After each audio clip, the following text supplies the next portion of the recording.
Hey guys, what's up? Look, I'm so sorry, but the bread knife that's in here was so cool, I had to unbox it off camera. So if you want to see the most badass bread knife you've ever seen in your life, stay tuned and let's get into it. Hey guys, welcome back to the channel. My name is Franco Allo, and if you're here for knife knowledge, reviews, unboxings, and head-to-heads. You're probably wondering, why did I start this bread knife video with boxes? Well, one, as I told you, the most badass bread knife I've ever seen was in this box. And two, I've never had to go through so many packages just to get to my knife that I figured I'd show you how well packaged it was. So if ever you're thinking of getting a knife from this individual, from this company, you'll know that it's in good hands. So who am I talking about? I'm talking about Neil from Willow Forge in the UK. This is my first ever bespoke knife. What's a bespoke knife? Honestly, between you and I've never heard this word until about a year and a half ago. I use f-stop gear for my backpacking needs, and I occasionally speak to the CEO back and forth, and he had mentioned the word bespoke. So I had to look it up when Neil mentioned it again for this bread knife. And essentially what bespoke means is it's a custom order for, say, a specific client. So say if this Fujiyama FM, I was in tight with Konosuke, and I said, I want this exact knife, but I want you to use a steel that you've never used for the Konosuke Fujiyama FM line. Then, with enough money, perhaps it would happen. So that would be a bespoke product, right? There's one, and it's essentially the type of knife that I've wanted, my creation, my wants, into one knife. So you tend to pay a little bit more for these individual purchases because it's essentially exactly what you want, or as close to what you want as possible. Now, going back to the boxes, and actually first, if you like this content, be sure to give this video a thumbs up, subscribe, and you might as well share the video because it really helps me out. Just recently we hit 1K subscribers, so thank you to all of you for being here. All right, now let's actually dive in. So I'm actually super impressed, before I even show you knives, with the packaging that Neil sent me. Why? Well, it starts with multiple layers. You know, let's go backwards actually. And if we were to go backwards, we have a nice little personalized note. I love those. This is his logo.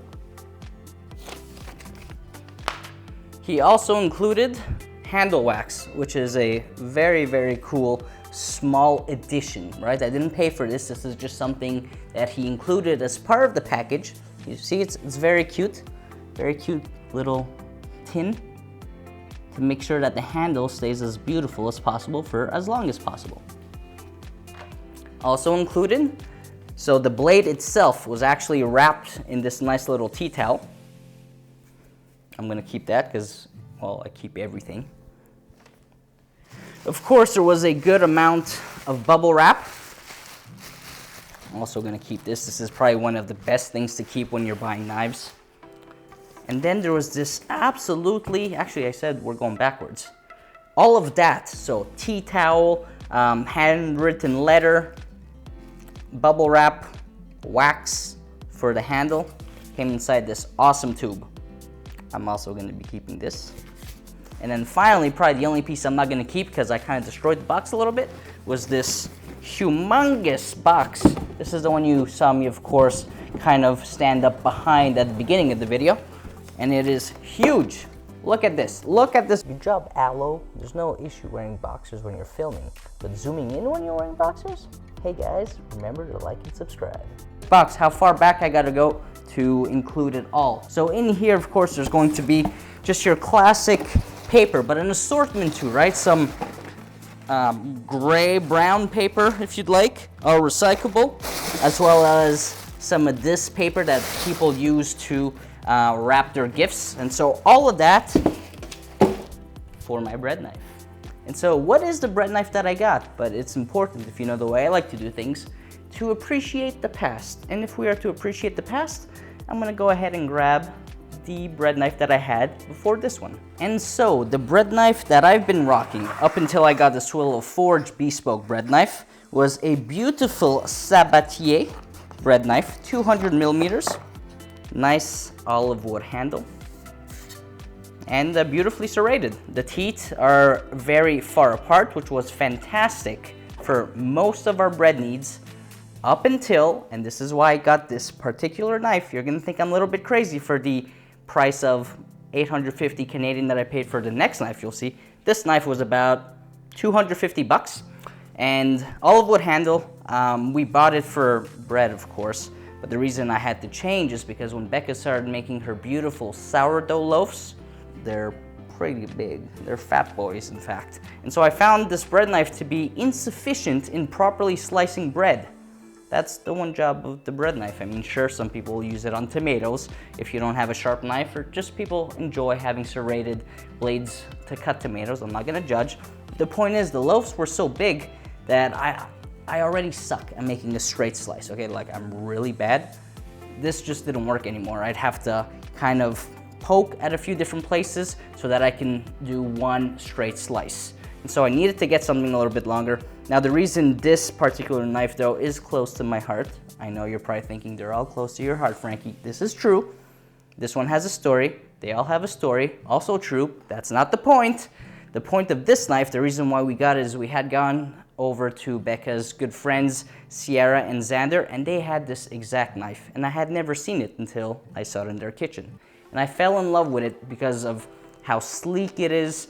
It's pretty easy on the eyes, right? It's nothing crazy. It's 200 millimeters, it's serrated, but the olive wood handle I thought was super attractive.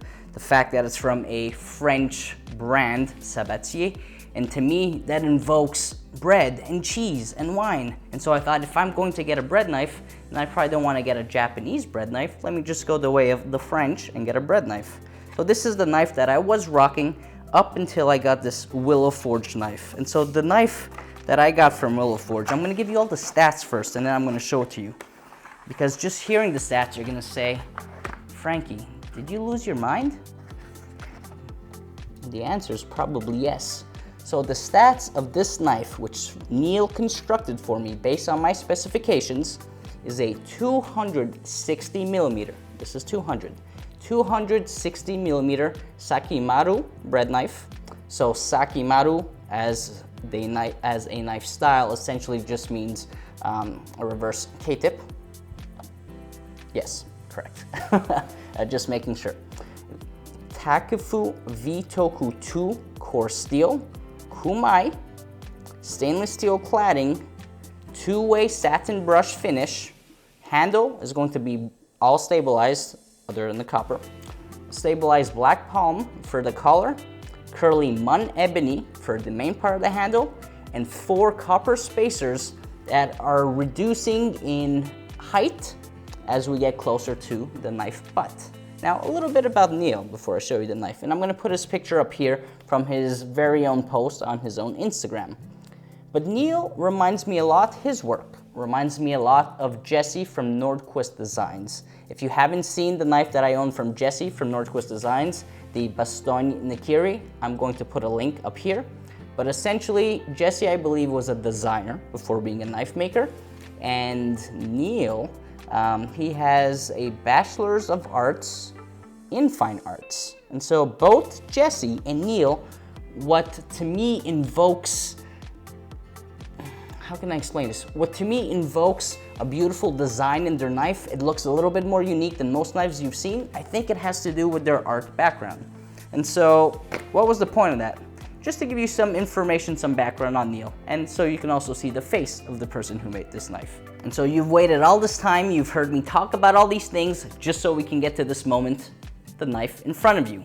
And so I repeat, what is in front of you is a 260 millimeter sakimaru bread knife with a V-Toku 2 core from Takefu.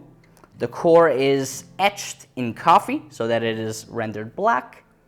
It has copper layers for the kumai and stainless steel cladding. So really it's almost, or actually it's not almost, it's a gomai.